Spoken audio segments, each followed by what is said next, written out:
Cette année, le chef d'orchestre du Bright Festival, c'est vous.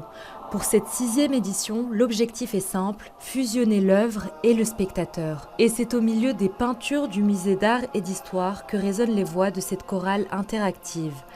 Une expérience immersive imaginée par les artistes du studio Superbe, Gaëtan Libercio. Pour moi, il y a vraiment une composante, un lien qui se tisse dans ce court moment éphémère qui est de ce vécu musical qui s'échange avec le bâtiment. C'est comme une espèce d'hommage. Oui.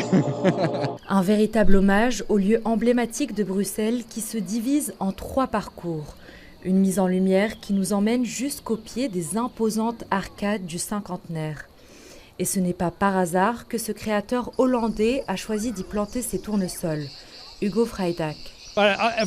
C'est un lieu symbolique au cœur du quartier européen où toutes les grandes décisions sont prises. Les tournesols sont une manière d'y apporter de la joie, du bonheur et de la paix.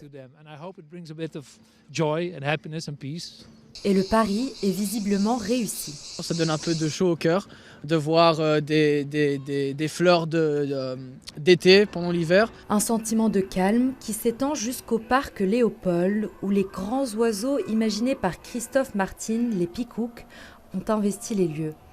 Un moment de poésie en plein cœur de cet espace vert. Mon bureau est là-bas, juste à côté. C'est un paysage apaisant que je peux admirer de ma fenêtre et que j'apprécie après le travail. Après l'hiver, c'est encore pendant l'hiver d'ailleurs. Une sorte de délivrance un peu, hein.